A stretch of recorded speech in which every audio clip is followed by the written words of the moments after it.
大家好，我是夏妈。周一早上好，今天早餐做了一个小米粥，然后搭配了海苔鸡蛋煎饼。现在是早上的6点33分，先开大火，有一小节的淮山，我削皮以后直接削到水里面去了。如果怕痒的朋友一定要戴上手套。我其实还好啊，我每次就是什么香芋啊、淮山我都不怕。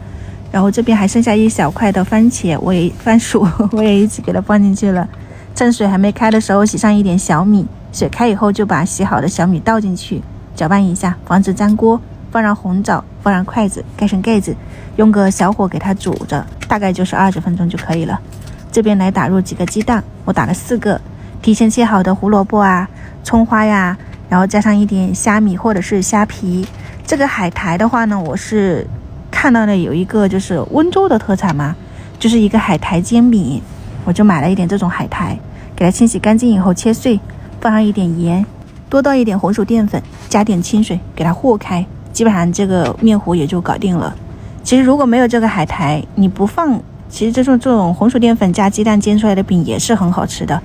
还可以改成紫菜或者是肉松，平常吃的那个海苔你给它捏碎也是可以的，放到油锅里面摊成一个饼状，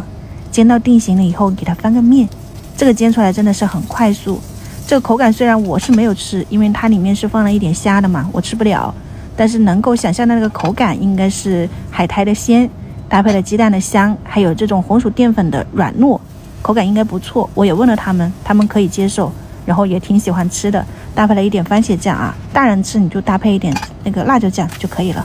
我也是第一次做这个，但是我想的就是如果它里面放了那个蚝仔啊，那应该就是蚝烙了，口感就有点相似。如果喜欢吃这种的话呢，可以在家里面试一下。小朋友的挤了一点番茄酱，我们大人吃的话呢，你可以配一点那种甜辣酱啊，或者是蒜蓉辣椒酱，感觉搭配起来的口感都不错。然后这个小米粥本身没有这么多水的哈，是因为太粘稠了，我加了一点开水在里面，给它怼开来就蛮好的。今天的早餐就这样搞定了哈，咱们先开吃，给你们掰开看一看。那就晚上再见，拜拜。